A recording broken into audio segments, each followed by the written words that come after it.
Ei, pessoal, muito boa tarde. Estamos começando nossa esperada quinzena do empoderamento feminino, né? Com as nossas lives maravilhosas, uma melhor do que a outra.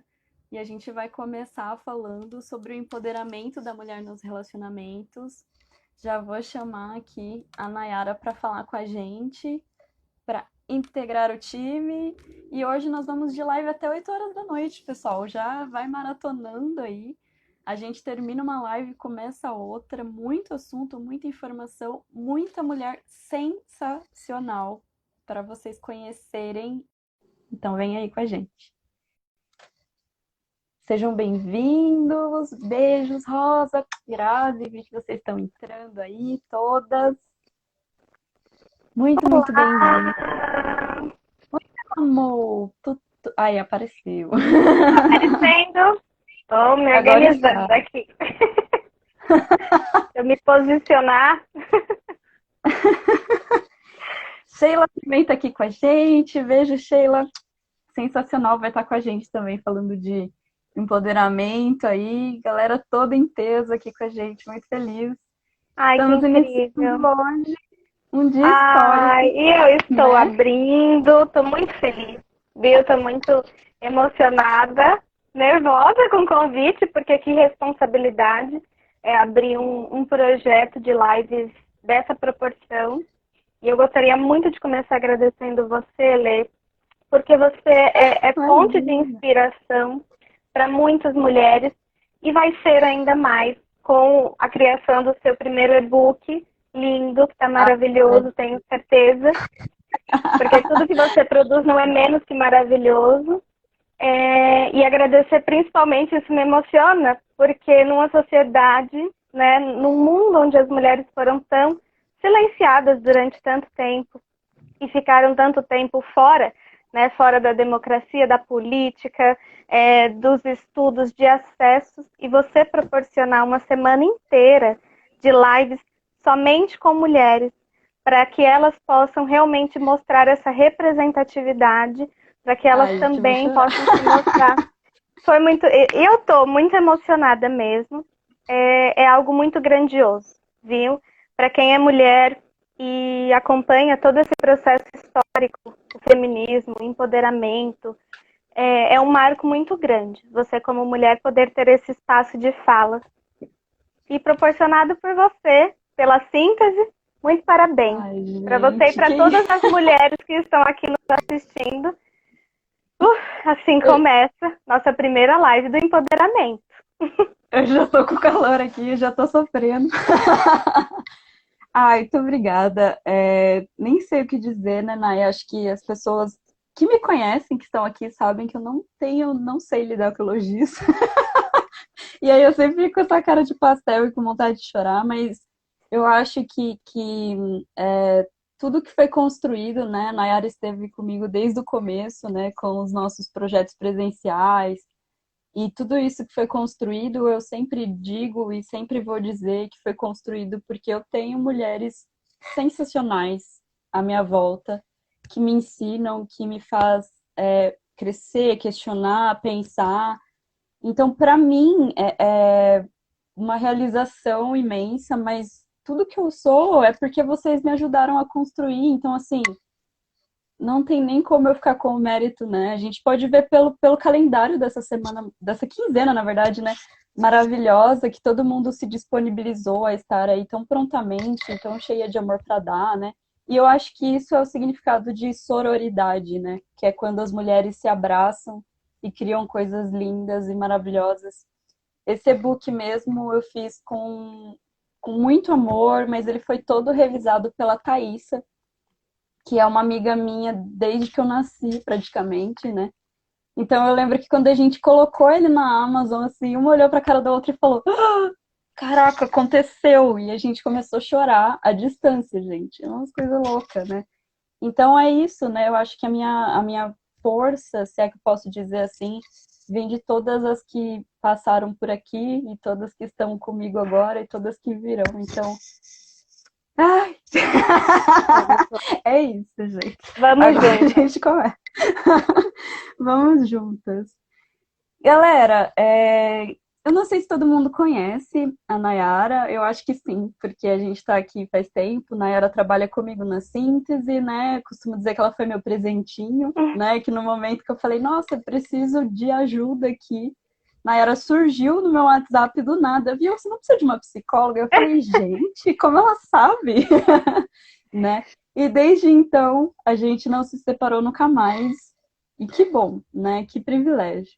Então, se apresente, Nayara, para a galera aí te conhecer, quem não te conhece. Bom, vamos lá. Meu nome é Nayara, eu sou psicóloga. Eu atendo pela abordagem da cognitiva comportamental. Eu atendo na Síntese, que é a clínica fundada pela Letícia. E eu atendo principalmente casais, mas atendo também adultos, crianças. Para quem ainda não me segue, não me acompanha nas redes sociais, eu estou no Instagram como @psiconayaragonçalves. Estou no Facebook e também no YouTube como psicóloga Nayara Gonçalves. Então, busquem aí que vocês já vão achar todos os meus links também na bio do Instagram. Fiquem à vontade. E eu tô aproveitando aqui para fixar o tema, porque me emocionei tanto que não fiz isso. O básico não tô fazendo. Não, então a gente Vamos tá lá. aqui pra falar, né, do empoderamento da mulher nos relacionamentos. Eu acho que a gente teve. A gente sempre teve, na verdade, muitos problemas para se relacionar, né? Acho que nós, como seres humanos. Mas principalmente as mulheres sofrem aí algumas demandas, né, que a gente sabe que vem do patriarcado e tudo mais, né? E eu gostaria de perguntar para você, né, primeiramente assim para a gente entender o que são relacionamentos. Bom, quando a gente fala de relacionamento, eu gosto muito de pegar os significados, mais do que no eu acho, eu penso, no dicionário. Quando a gente pega no dicionário relacionamentos, é a capacidade da gente se conectar a outra pessoa, de estar ligado por meio do afeto. Então veja só, é o ato de se relacionar, é de estabelecer uma ligação. Vejam só que Uhum, não é de ser melhor, ser superior que o outro, ou então de buscar algo diferente. Não. Relacionar-se é estar ligado e estar conectado ao outro. Claro que ao longo dos anos, Lê, esse conceito de como eu me relaciono mudou muito. E dos uhum, porquês nos relacionamos também. Se pegarmos ali no século XX, onde a mulher ela era algo extremamente cuidadoso, né? A família cuidava muito dessa mulher antes do casamento, ela era algo muito precioso. E aí no século XX existia mesmo uma pessoa super específica, uma pessoa da família, que era quem fazia esse intermédio entre essa mulher e esse parceiro, com quem essa mulher ia se casar. Havia alguém uhum, que decidia, que escolhia o parceiro para essa pessoa, e aí não havia um poder de decisão, tão pouco de escolha. Né? Então a família ia lá, selecionava a pessoa, o rapaz, apresentavam, e nisso a mulher já estava comprometida e obrigatoriamente devia casar-se. Ali pelo século 30, né, mudou um pouco esse conceito de que haveria uma terceira pessoa que deveria buscar o casamento, e aí a uhum, mulher ela poderia até ver quem era o rapaz, porém esse rapaz ele não pedia para ela se casar com ele. Ela tinha que se direcionar à família. A família é o pai, uhum, eu quero dizer. Então era o pai quem dava essa permissão e essa bênção para que essa mulher pudesse se casar. Ela uhum, amando ou não, ela querendo ou não, esse rapaz não tinha o consentimento dela em si, era sempre do pai. Ali pelos anos 30, 40 e 50, o namoro ele passou a ser algo um tanto mais aberto, porém, sempre pela percepção dos pais. Né? Então, ali ainda havia. Os pais escolhiam, os pais decidiam quando e se elas iriam casar ou não. Porém, esse uhum, namoro ele só acontecia na presença dos pais. Não havia, então, aquela privacidade entre o casal, de poderem sair juntos. Saía sempre na companhia dos familiares. Pelos anos 60, as pessoas se relacionavam, foi quando até chegou a pílula no Brasil, anticoncepcional. uhum. Que foi um Então, marco, né? um marco muito Histórico. grande que pôde-se, né, assim, Uhum, apesar dessa tranquilidade nas relações sexuais, de poder ter as relações sexuais sem aquela, vamos dizer, as consequências, ainda assim havia muita repressão sexual, né? Se ainda hoje existe, na época era um tabu e tanto, né? Mas ainda assim, essas relações elas eram um tanto mais vivenciadas sem esse medo e esse receio, né? De Uhum, haver a consequência de engravidar, porque as mulheres podiam decidir se elas queriam ou não engravidar, até certo uhum. ponto, né? Porque a pressão social também sempre foi muito forte em torno dessa questão, casou e os filhos, né? Nossa, até Então, hoje. super, Até né? A hoje. primeira coisa que pergunta, mas ainda assim, pela chegada da pílula anticoncepcional, essa mulher ela podia ainda assim decidir o momento de Uhum, engravidar. E aí, nos anos 80, né, foi quando foi a chegada, né, da AIDS no Brasil, chegada no sentido de as primeiras descobertas sobre em torno, e aí as pessoas percebiam que não só o anticoncepcional protegiam, então era preciso também os preservativos, né, que as pessoas passaram a ter um cuidado a mais com a sua sexualidade, com o seu próprio uhum, corpo. E aí, a partir dos anos 90, 2000, né, em diante, é quando essas relações elas passam por uma transformação. A relação ela não mais serve para que a mulher ela seja alguém na sociedade, uhum, ela tenha um sobrenome, ela precise pegar um sobrenome para ela ser reconhecida como uma pessoa e ser uhum, validada. As relações elas estão em torno agora da conexão, do sentimento, do quanto essas pessoas elas se interligam, dos planos em que elas querem ter juntas e não como um processo de inserção social, né? Não como uhum, um negócio.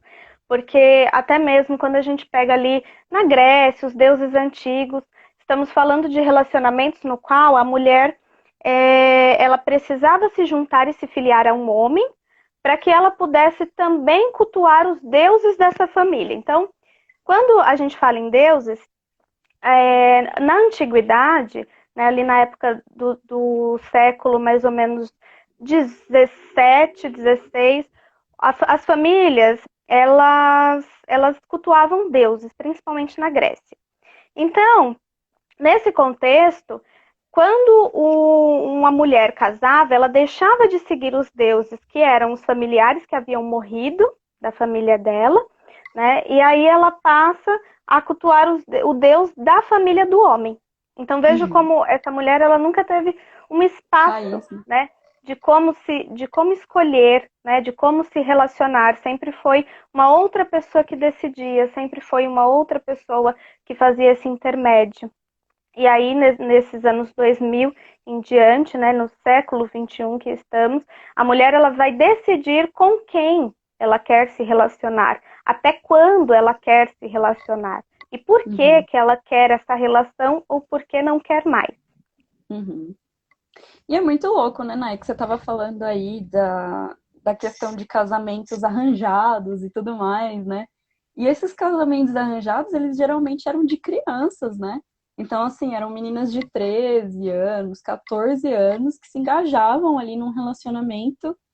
E a gente pode dizer assim, nossa, caramba, que cruel e tudo mais, mas não é diferente da nossa realidade, né? O Brasil está em quarto lugar no ranking de casamento infantil atualmente, né? Então é um valor muito expressivo, né? 36% das brasileiras aí se casam antes dos 18 anos, então é muita mulher casando sem ter como decidir se casar ou não, né? Porque todo mundo acha que já teve menos de 18 anos e sabe que, né, a gente não tem estrutura para tomar algumas decisões, né?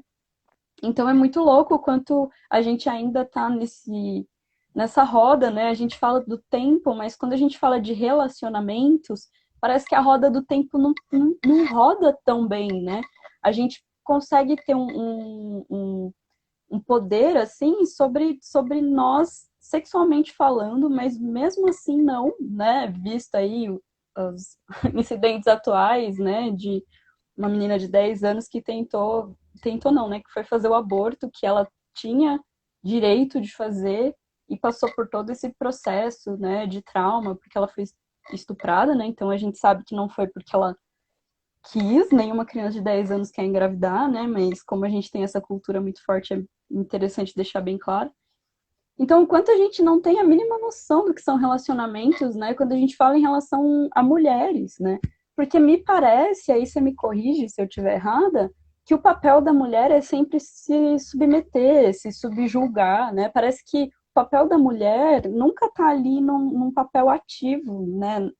Nunca é uma parceria, né? Parece meio que essa mulher é filha, sei lá, do marido dela, embora ela faça tarefas de mãe do marido dela, né? Então, é muito difícil de entender como que funciona esses papéis, né? Atualmente, assim, você consegue me dizer qual que é o papel do homem e o papel da mulher dentro de um relacionamento heterossexual, lógico, né? Uhum. Quando a gente fala, foi muito bom você ter tocado nos relacionamentos héteros, né? Porque quando a gente fala muito sobre relacionamento e qual o papel, ou qual a responsabilidade, a gente está falando muito sobre os estereótipos de gênero, né? Que estão muito presentes em todas as relações sociais, do que é o homem, do que é a mulher, do que faz o homem, do que faz a mulher. E isso, consequentemente, vai influenciar fortemente nas relações conjugais. Porque justamente por isso a importância da gente estudar as mulheres e de falarmos sobre as mulheres nessas relações conjugais é para principalmente a gente poder dar visibilidade, né? Para que ela Uhum. possa ter influência sobre essa cultura que é muito patriarcal, né? Que é o homem no poder, que é o homem quem manda, que é o homem quem dita as regras. Então, ainda isso é muito existente, muito presente na nossa sociedade. Então, assim, esse conceito de gênero do homem e da mulher, ele deve ser muito entendido nesse contexto relacional, né? Justamente por quê? Porque é uma construção cultural. Nós estamos inseridos nessa cultura, automaticamente nós introjetamos essa cultura. E para a gente, de alguma maneira, mudar isso é muito subjetivo, porque eu mudo toda essa construção em mim.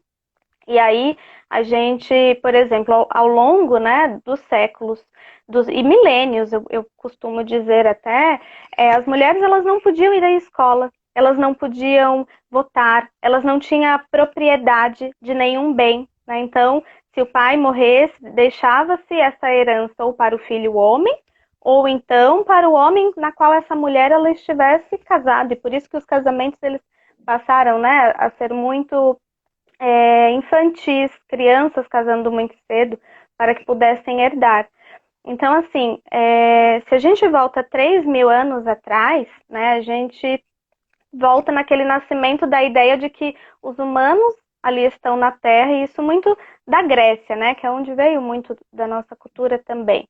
Então, assim, a gente passa de uma mulher que não tinha direito nenhum para mulheres que passam a ter alguns direitos, né? Uhum. Então, assim, na Grécia, onde eles cultuavam Deus, e aí, em um determinado momento, os homens decidiram, não, agora a gente vai estabelecer uma política, agora nós vamos estabelecer uma hierarquia, porque nós estamos na Terra e nós podemos dar conta disso, né? Então, em torno ali do século V, até mesmo antes de Cristo, na Grécia, Lê, as mulheres elas estavam fora desse acordo, que era político, Uhum. que foi o nascimento dessa democracia.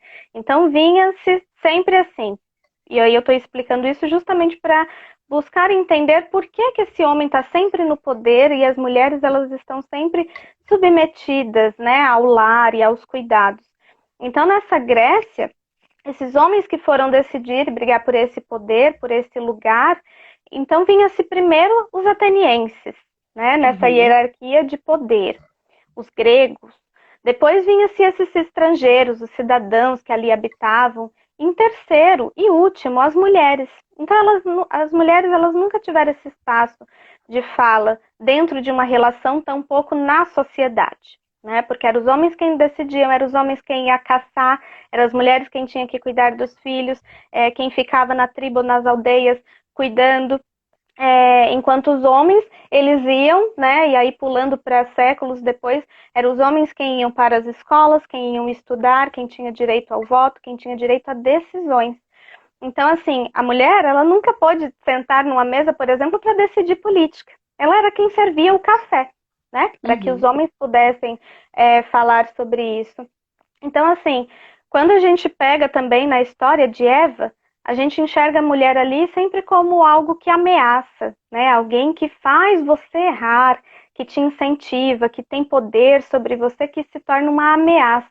Nessa ameaça em que a mulher é vista, então ela se torna, a Eva vem, né, e aí entra o cristianismo, justamente para corroborar com essa crença de que a mulher é esse pecado original, essa feminilidade, essa sensualidade, está sendo induzida ao erro, né? Serve para induzir ao erro.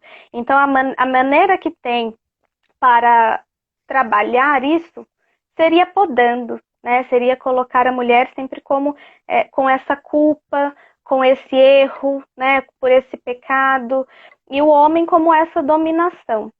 Então, para entendermos, né? O homem ele se coloca nessa posição de dominação, enquanto a mulher ela vai ser sempre subversiva.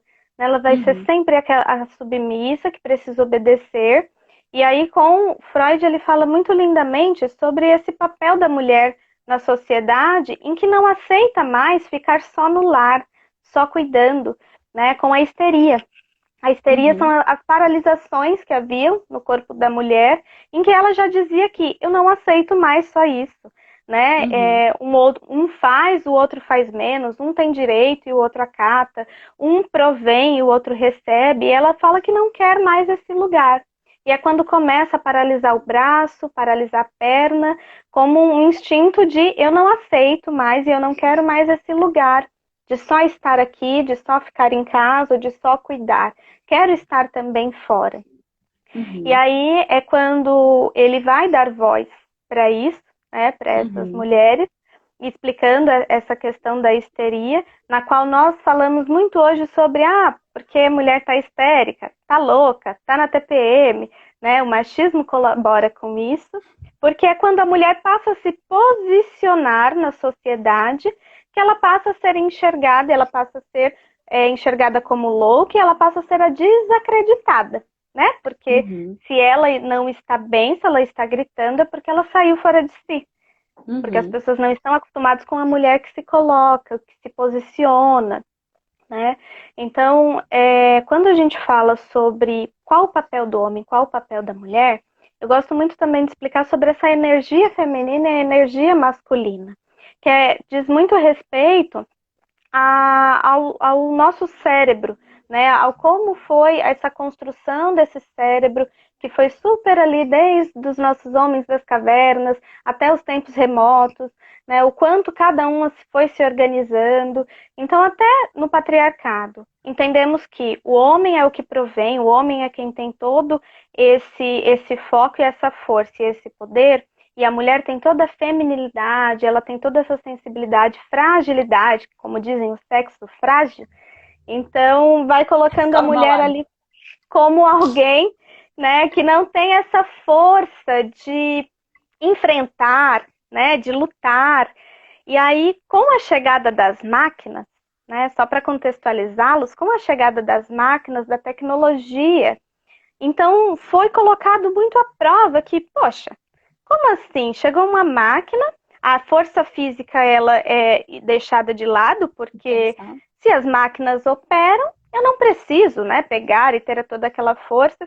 Então foi se criado esse conceito de que todos somos iguais, né? E aí e somos iguais no sentido de raça, etnia, cor, religião.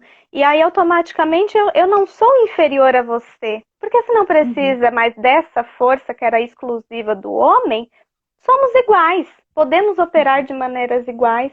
E foi quando a mulher ela pôde também chegar ao trabalho. Né? Ela foi aberto também as portas, poucas, mas foi aberto para a mulher o mercado de trabalho, foi quando ela pôde ser inserida. E ela quis, né? Ela não quis, nós mulheres não quisermos, né? As mulheres da época não quiseram se submeter ao lar e continuar, quiseram entrar. Então, essa força feminina e a masculina, ela não diz respeito ao porque eu sou homem, eu tenho energia masculina, porque eu sou mulher, eu tenho energia feminina. Todos nós temos energias femininas e masculinas. E o que isso quer dizer? Que no homem, por como foi construído esse cérebro, pela evolução, pela cultura, pelo tempo, né, pelas experiências que teve, essa energia masculina, ela está muito baseada nessa assertividade, direcionamento, nesse foco, propósito, muita razão, né, nessa missão.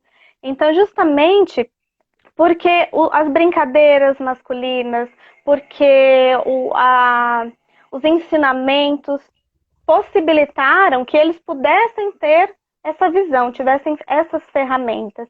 Enquanto essa energia feminina é aquela que recebe, né? Que é do acolhimento, que é do cuidado, que é dessa entrega, dessa expansão, dessa relação com o outro, né? E aí, quando a gente fala desses papéis de homem e de mulher, dessa energia, a gente está falando dessa tensão e desse relaxamento. Assim como no gozo, né? Quando o homem, quando ele está nesse processo e que ele está nesse gozo, a gente percebe que é um momento de tensão, né? Ele goza quando chega naquele momento íntimo de tensão em que ele não aguenta mais, né? E aí a mulher é onde tem esse útero que recebe, que acolhe, né? E automaticamente esse receber que também traz vida dentro de si, né? A possibilidade de vida. Então a gente vai entendendo que o homem, numa sociedade patriarcal, é aquele que trabalha, que sai, que ganha o dinheiro, que volta para casa, que tem a obrigação, aliás, que não tem nenhuma obrigação por já trabalhar. E a mulher é aquela que já tem a obrigação de cuidar do lar, de cuidar dos filhos. Só que o feminismo, bem como também a modernidade, vai dizer que não. O papel e a responsabilidade do homem e da mulher é de se, não é nem de se ajudarem, mas é de colaborarem com terem responsabilidade ambos, divididas. Se eu posso trabalhar fora, você também pode trabalhar fora e nós podemos juntos, se eu posso limpar a casa, você também pode limpar a casa e juntos vão construindo essa responsabilidade, ambos, de terem, de fazerem e de serem também. Então a gente pode dizer que o correto seria que nós mulheres trabalhássemos tanto a nossa energia feminina quanto masculina e os homens também, para que os homens pudessem cuidar e amar, digamos assim, e para que nós pudéssemos, ser racionais e tudo mais. Embora, obviamente, né, a gente não está totalizando esses estereótipos, até porque existem mulheres que têm a parte masculina mais desenvolvida e homens que têm a parte feminina mais desenvolvida, né? Mas o ideal, como tudo na psicologia, seria ali um equilíbrio, balancear Sempre é o equilíbrio. Eu acho que o equilíbrio, ele está no cerne da humanidade, de tudo, né? Para a gente não ficar naquela 880, o equilíbrio é que vai determinar o sucesso no relacionamento. Então, ele vai te possibilitar, e um exemplo que você foi falando e foi me dando um insight. Quando vemos homens, por exemplo, cuidando do lar no sentido de é ele quem fica com as crianças, é quem amamenta, e é a mulher quem sai, nós dizemos o seguinte, eu já ouvi isso e por isso que eu estou reproduzindo, nós dizemos o seguinte, nossa, esse homem parece mulherzinha. Quando esse homem ele chora relação, né? E ele demonstra, exato, e aí a gente está dizendo que esse papel de gênero está muito gritante, que a mulher então é quem tem que cuidar do lar, a mulher então é quem tem somente que educar os filhos, é o homem então somente que tem que ter essa liderança, né? O homem quem tem esse acesso. Coisa muito pejorativa, né? Quando eu digo, por exemplo, também é uma mulherzinha, né? O que eu tô querendo dizer com isso, né? Eu tô querendo dizer que a mulher é um ser inferior e que esse homem, olha que bocó, tá se comportando como um ser inferior, né? Então, tá assim, chorando, quando isso, na verdade, são emoções, né? Tá. A própria frase é tão misógina que já dá até um ataque cardíaco, né? Só de ouvir, assim. Você vai educar o coleguinha. Não, não diga isso, olha só, né? Você tá por fora. Ô, Nai, mas a gente vê também, assim, que rolam muitos relacionamentos abusivos, né? A gente tem aí, infelizmente, números assustadores de relacionamento abusivo, de feminicídio, entre outras coisas. A gente sabe que a demanda na clínica é difícil desses casos, né? Porque geralmente essa mulher, ela vem para nós com queixas sobre ela mesma, né? E aí quando a gente aponta que, de repente, esse relacionamento não tá muito legal, há uma resistência, né? há todo um processo psicológico que ocorre a partir disso, né? E aí eu queria que você falasse um pouco sobre isso, porque assim, a gente está vivendo cada vez mais uma onda desse tipo de relacionamento. Não sei se as pessoas agora conseguem notar, né? Antes não notavam. Mas eu queria que você colocasse um pouco pra gente assim, quais são os indicadores de um relacionamento abusivo e como que a vítima pode procurar ajuda. Na verdade, quando a gente está numa relação, quando a gente fala de relacionamento, a gente fala de afeto, de emoção. E a gente, quando estamos muito envolvidas num relacionamento, dificilmente nós enxergamos o outro em sua totalidade. Quem é, personalidade. Nós acabamos enxergando aquilo que nós queremos ver daquela pessoa. Acabamos enxergando o que projetamos.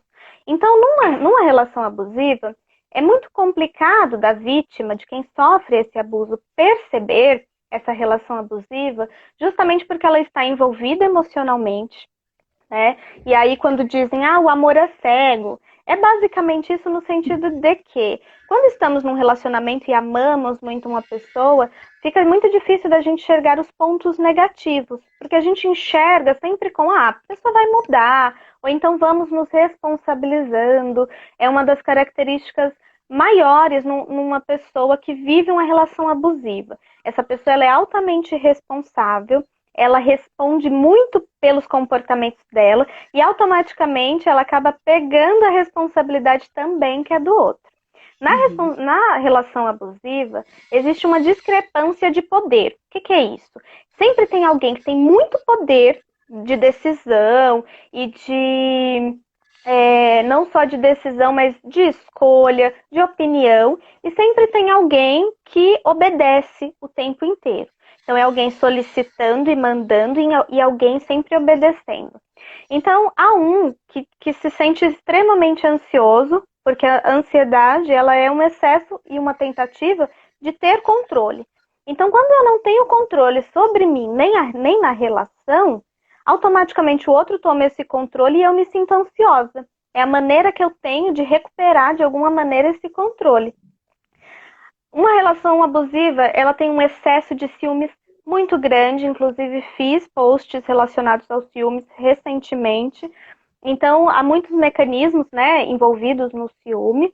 Nós vamos falar disso depois, quando falarmos também sobre a autoestima da mulher.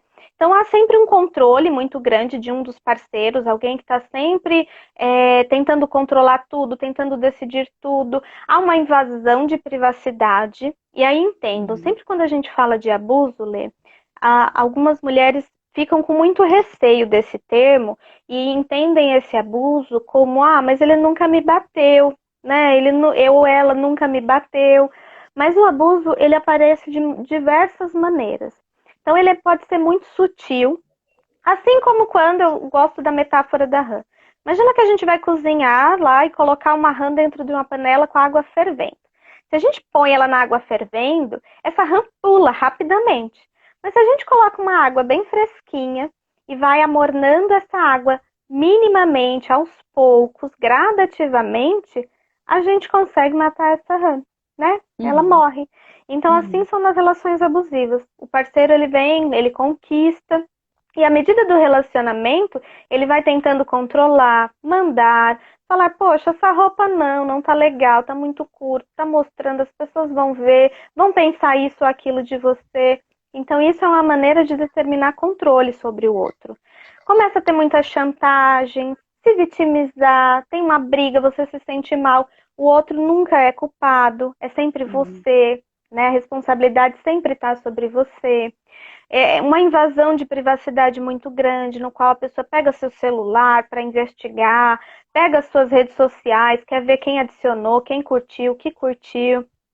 Quando, na verdade, a gente tem diferença de você ter uma intimidade com seu parceiro, de poder pegar o celular, de poder mexer, né? Às vezes eu mesmo tô com meu namorado, meu celular descarrega, eu vou pegar seu celular para eu tirar uma foto, eu vou mandar uma mensagem do seu celular que é mais rápido do que eu carregar o meu.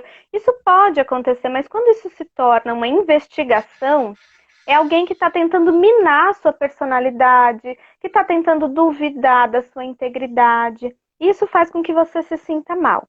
para identificar uma relação existem muitos fatores, mas o principal é sempre se perguntar como que você está se sentindo dentro dessa relação. Como que você está se sentindo nessa relação? Porque às vezes o comportamento ele não fica tão evidente para a vítima. A vítima está Uhum. sempre com um olhar muito embaçado, porque acha que se fulano agiu assim é porque eu me comportei de determinada maneira, justamente pela medida em que essa pessoa se responsabiliza e se culpa.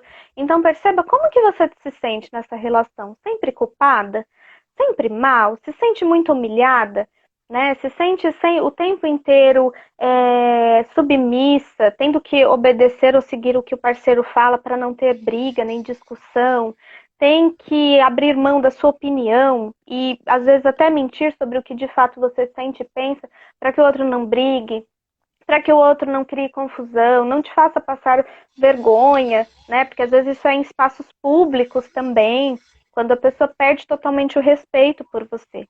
Você é um ser Uhum. humano, é única, né? Além de ser única, você tem vontades, tem desejos, tem subjetividades, que é tudo relacionado a você. Quando isso não é respeitado, né? Quando isso é invadido, isso é uma relação abusiva.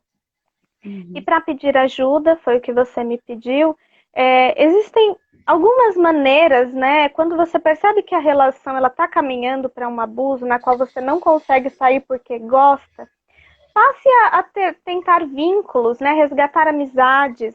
Sabe aquelas amizades antigas que você parou de falar porque não aceitava o seu relacionamento, ou porque ele dizia que não era bom?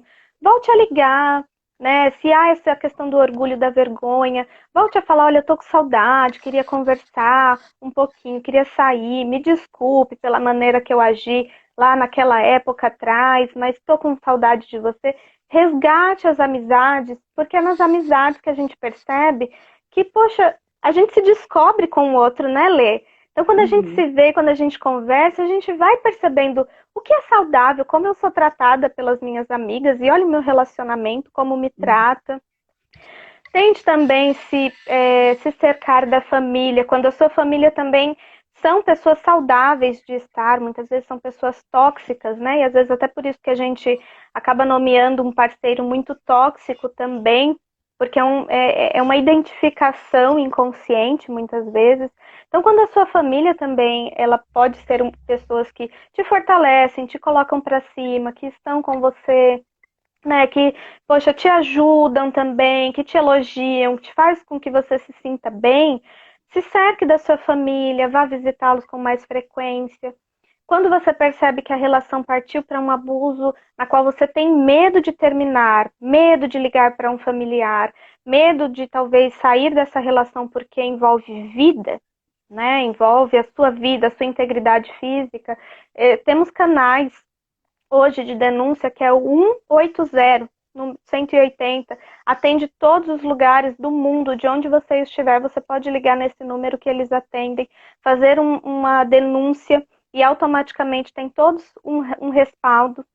Existe hoje a delegacia da mulher também, né, que faz com que você possa fazer esse boletim de ocorrência, possa ser protegida, mesmo ainda, eu vou ser muito sincera, que mesmo ainda todo esse sistema, ele não seja totalmente protetivo, né, no sentido de acompanhar 24 horas, mesmo tendo essa restrição de distância, eu sei que quando saímos de uma relação muito abusiva e na qual envolve a nossa vida, há o risco mesmo de perdermos a vida e a qualquer momento essa pessoa fazer algum mal. Mas existem essas possibilidades, redes de apoio, né, que você pode procurar justamente para ter uma proteção, ter sempre o celular com alguém que você possa falar, mandar uma mensagem, né, pedir uma ajuda.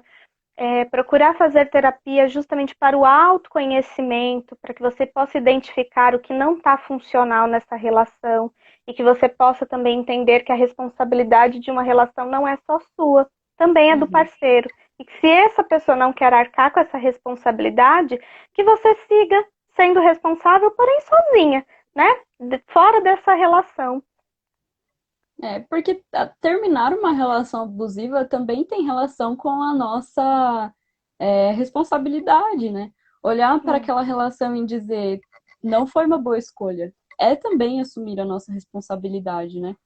Você estava falando muito de integridade física e tudo mais. A gente tem uma dificuldade grande no Brasil, né, com o sistema de acolhimento, embora ele seja necessário e fundamental, mas a gente precisa sempre pensar muito bem em quem a gente vota, e aí, independente do governo atual, hoje eu estou falando isso, porque as nossas. Ah, independente o caramba, né? Também, também por causa do governo atual, né? Mas assim, o tanto que a gente não tem aliás, a gente não ter essa rede de apoio adequada é porque algumas políticas públicas não são voltadas para isso. Então a gente também tem que entender em quem a gente vota, analisar se os nossos candidatos estão fazendo algum tipo de trabalho, né, para nossa segurança, porque hoje as políticas públicas do Brasil para proteger mulheres, né, são boas, mas poderiam ser muito melhores, né? Então, quando a gente fala, por exemplo, que a delegacia da mulher poderia funcionar 24 horas, o quanto não seria muito melhor, já que as agressões acontecem geralmente à noite, né? Ou nos finais de semana.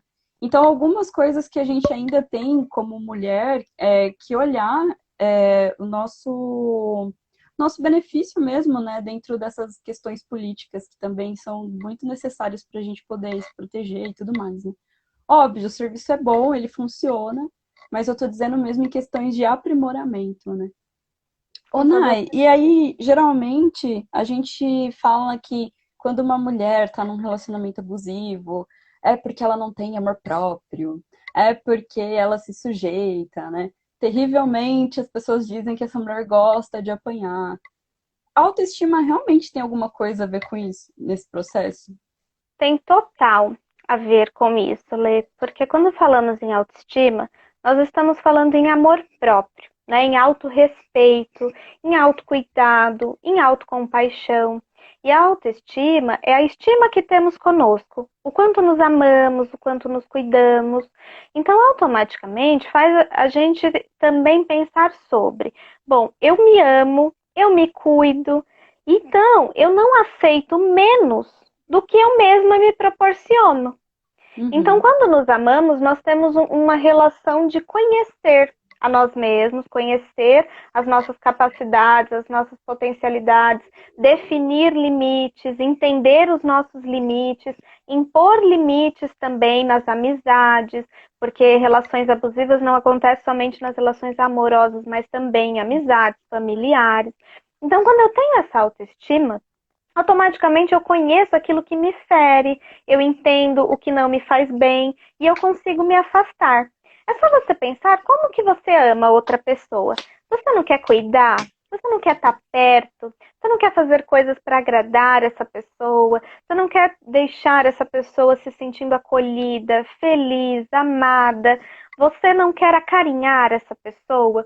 Então, a mesma maneira é conosco também. A gente, quando tem uma boa autoestima, não é a preocupação de que se as pessoas vão me amar e vão me aceitar e vão me querer por perto, é estar bem comigo, independente daquilo que está externo. Né? A uhum, responsabilidade para me fazer feliz é comigo, não é do outro. Não posso deixar na mão do outro. Então, se o outro não está me amando, cuidando, né, me ajudando. Eu não vou estar com outro porque eu me trato muito melhor do que isso. Então eu não quero uhum. alguém na minha vida que me trate menos do que eu posso me tratar, de como eu posso me tratar. Então a autoestima te faz perceber também qual é o tipo de relacionamento e tratamento aceitável. Né? Qual o tipo, o que é bom realmente para mim dentro dessa relação? Né? O que o outro me proporciona que realmente me faz me sentir bem, ou o outro está sempre fazendo com que eu me sinta inferior e mal. Isso está muito presente nas relações abusivas, né? Essa inferioridade, esse sentimento de culpa. Então, a autoestima, ela nos tira de muitas ciladas. E para termos autoestima, é preciso ter o autoconhecimento, tá? Que é quando Você a estava gente falando aí, se né, respeita. Desculpa eu interromper, é Imagina. complicado o delayzinho. Você estava falando aí do aceitável, né? E eu acho que isso é muito importante também, porque para nós mulheres existe sempre aquela máxima que eu odeio, né? que é Você falando ninguém é isso. perfeito, né? É Sim. inacreditável, porque quando a gente está falando de um cara, o que que a gente fala para ele? A gente fala, olha, você precisa ficar com uma mulher mais nova, você precisa ficar com uma mulher mais bonita, você precisa ficar com uma mulher que se cuida mais, você precisa tratar a sua mulher assim, assim, você precisa ficar solteiro, porque, né? E para mulher, a gente tá sempre dizendo assim, não, calma, ninguém é perfeito. Não, mas você tem certeza que você vai terminar, né? E eu abomino isso, assim, né? Porque, gente, se alguém tá querendo terminar um relacionamento, não se pergunta se a pessoa tem certeza do que ela tá fazendo. Por mais que o cara pareça legal. Porque, como a Nayara colocou aqui, o perfil do abusador é ele ser um cara sedutor, é ele ser um cara super legal, ele parece ser legal para todo mundo. Ele trata a vítima muito bem. Ele não chega no primeiro encontro, né, despencando os problemas emocionais dele. Não, ele é um príncipe no cavalo branco, né? Então, quando você vê uma pessoa de fora, você não sabe o que acontece dentro de um relacionamento, né? Então, quando você diz coisas de, ai, mas tem certeza? Ninguém é perfeito. Eu sempre digo para as mulheres, tem sim. Tem alguém que para você é perfeito, né? Essa pessoa pode até fazer coisas que você não goste, né? Vocês terem ali suas diferenças. Mas isso não machuca, isso não oprime, Não. isso não dói. Isso é uma coisa do tipo, ai, preferia que fosse de outro jeito, mas ok, né? Agora, existe sim pessoas perfeitas para você. E não aceite menos do que o perfeito. Não aceite, porque se eu chegar numa relação heterossexual hoje e falar para a mulher assim, olha, você precisa melhorar algumas coisas na sua relação. Ela vai sentar, ela vai me ouvir, ela vai fazer anotações. Se eu chego para um cara hétero que namora ou que é casado com essa mulher e fala a mesma coisa, ou ele vai se vitimizar, no sentido de, ah, eu nasci assim, eu cresci assim, você sempre assim. Síndrome de Ou Gabriela, né? Em outras síndrome de palavras. Gabriela, exatamente. Ou ele vai falar assim, não, nada a ver isso daí, não concordo. Ou ele vai fazer o passivo-agressivo, né? Que é aquele cara que diz assim, sim, tudo bem, vou mudar. E não se esforça nem um centímetro para fazer essa mudança. Lê, todos os caras são assim? Não. Né? Mas dentro da nossa perspectiva, dentro do que a gente vê como mais frequente, é esse perfil. Infelizmente é esse perfil, porque os caras, eles são criados para serem adorados como eles são. O que não acontece com a mulher, né? Então a mulher, ela nunca foi adorada pelo que ela é, né? Então a gente, sei lá, bota É uma pelo, busca tira pelo, incessante passa batom, pela tira. perfeição. Exato. Né? E esse cara, ele não funciona nesse sistema. Então, para ele é muito mais fácil botar a culpa em alguém, né? E não porque ele é, nossa, que pessoa horrível, horrorosa. Não, foi porque ele aprendeu assim, né? A gente fala muito de masculinidade tóxica, né? O homem aprende a ser uma pessoa não tão legal com a mulher. Ele aprende isso socialmente. Então, eu acho que quando você diz isso, né? Tipo, nossa, é preciso ver o que é aceitável. É isso, né? Eu preciso ver o que é perfeito para mim. Eu não vou aceitar menos do que é perfeito para mim. E se esse cara tá menos que perfeito, ele que lute. Ou a E gente parte Lê, para uma outra relação, o que eu vejo né? muito nas relações, principalmente atendendo casais, é que essa responsabilidade das mulheres de terem que salvar esse homem ou ensinar Exato. esse homem. Na verdade, gente, você aprendeu com as suas próprias experiências. Você não é professora, mãe, Não. ainda que esses estereótipos, ainda que essas fantasias, até mesmo assexuais, estejam muito em volta dessa pessoa cuidadosa, né, como a enfermeira, como a professora, por exemplo. Mas você não está para se relacionar com alguém que você precisa ensinar tudo. Tudo bem, ao longo do percurso vocês vão aprender muitas coisas juntos, amadurecer juntos, mudar juntos o que precisa dentro da relação. Mas isso não implica em que você vai ter que se submeter a ensinar uma outra pessoa a ser do jeito que você quer. Relações saudáveis, elas têm conflitos, viu? Porque estamos falando de pessoas com crenças diferentes, com criações, Uhum. com culturas totalmente diferentes, com famílias diferentes. Então vai ter divergência. Mas nas relações saudáveis, o intuito é resolver o problema. Ambos conseguem sentar, conversar, ambos têm espaço de escuta e de fala. É uma escuta sempre muito empática, uma fala empática, na qual o intuito não é ferir o outro, minimizar ou inferiorizar, mas pelo contrário, de mostrar o que está ruim para si, para que ambos consigam juntos olhar para essa relação e conseguirem mudar esses aspectos que está prejudicando a mim. Porque se meu parceiro fala sobre um ponto que não está legal em mim, mas para mim está tudo bem, então o problema não está em mim, está no meu parceiro que Uhum. sente. Então ele precisa verificar se isso Fazer está legal terapia. dentro da relação, né? Então, assim, e outra, né? Nós temos essa compreensão, bom, fulano, você está me dizendo que isso te afeta, mas isso faz parte da minha essência e da minha personalidade. Então pode ser algo que não encaixa. Dentro de uma Uhum. relação saudável, porque existe, como a Letícia falou e ressaltou, a relação ela se baseia nesse respeito mútuo, nessa escuta, ambos são livres, todo mundo é livre para expressar a sua opinião, para discordar. Você não tem medo de ser punido ou medo de se colocar porque a pessoa ela vai brigar ou ela vai te expor, né? Você sabe que você vai ser ouvida, que a comunicação entre vocês com suas necessidades, você consegue comunicar o que é a sua necessidade, o que está te fazendo bem, o que não está, né? Sem receio de você ser de alguma maneira criticado por isso, né? Vocês querem o melhor um para o outro, vocês valorizam o sonho e o espaço do outro, você valoriza essa individualidade, as amizades, a família do outro. Você não precisa Uhum. gostar nem amar ninguém, mas você tem que respeitar que o outro é um ser humano individual, né? Antes de vocês se conhecerem, ele já tinha amizade, ele já tinha família. Então não é você quem tem que mudar, é ele que tem que perceber, talvez essa família, essas amizades são funcionais para mim, né? E aí sim, mas toda relação saudável, ela sempre quer o melhor um para o outro. Nunca é o melhor porque vai ser bom para mim. É porque vai ser Uhum. realmente melhor para o outro. Existe intimidade, existe sintonia, conexão. O sexo é gostoso, não se torna uma competição, né? Para ver o Uhum. desempenho, quem ganha mais, quem trabalha mais, quem faz mais, né? É sempre algo muito leve. Então, se você está sentindo um peso na sua relação, verifica como que os comportamentos, mais do que a pessoa fala, para. Desliga do que a pessoa está te falando, de que vai mudar, de que é isso, de que é aquilo, de que a culpa é sua. Olha para o comportamento dessa pessoa. Olha como você está se sentindo dentro dessa relação, porque aí sim você vai ter uma percepção. E relação saudável existe. Se você, é o que a Letícia me falou uma vez e eu guardei no meu coração.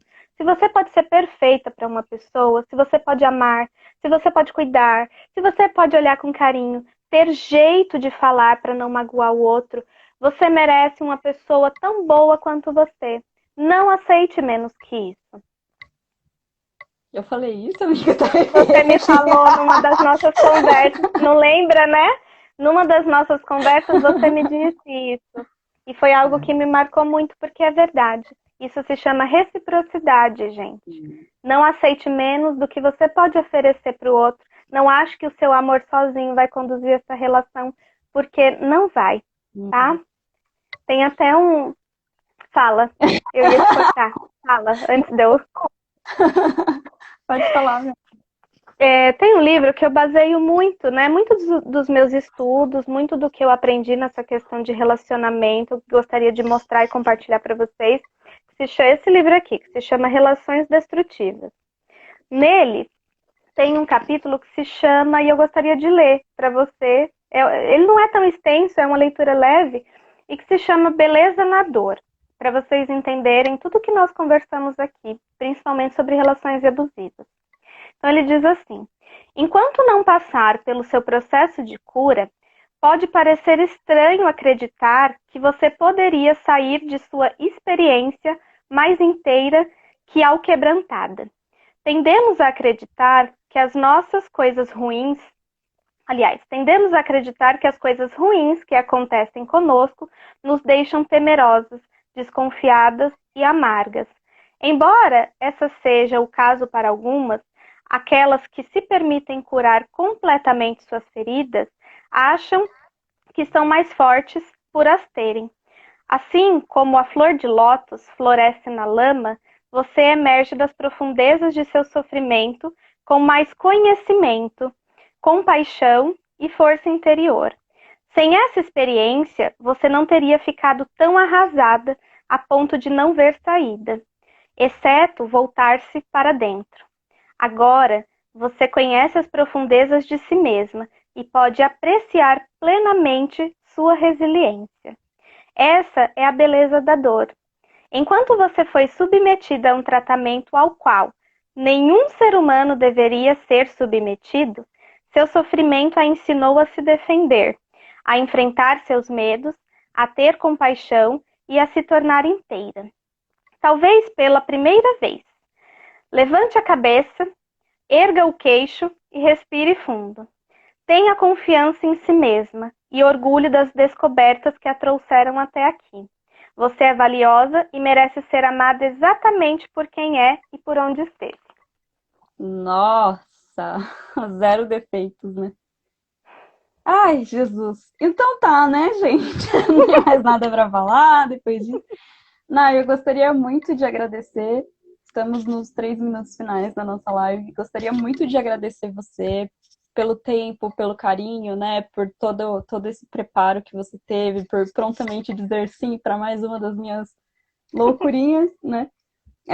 Gostaria de agradecer todos os nossos apoiadores que estão dando pra gente a oportunidade de ter sorteios nos finais dos dias das lives, né? Então, gostaria de agradecer a Beltane Cosméticos, a Quero Arte Artesanato, a Solar Carteiras, Artesãs de Afeto, Estilo Imóveis e Imagine Crie Personalizados. Gente, vocês que não são daqui da Síntese, corre lá no nosso feed, já comenta lá nos nossos sorteios para vocês ganharem. Hoje a gente vai sortear da Beltane e da Quero Arte, bem legal. E fiquem, por favor, à vontadíssimos para conhecer o e-book de empoderamento feminino que a gente lançou, que é o Manual do Empoderamento Feminino, que está no link da bio. Ele está exclusivamente na Amazon por enquanto, mas vocês podem baixar o aplicativo da Amazon e ler aonde vocês quiserem. Aproveita que está num preço promocional, que não vai durar para sempre, vai durar só até o final da quinzena, então já corre lá, não perde não o preço promocional. Nossa, eu tô com trava-língua aqui.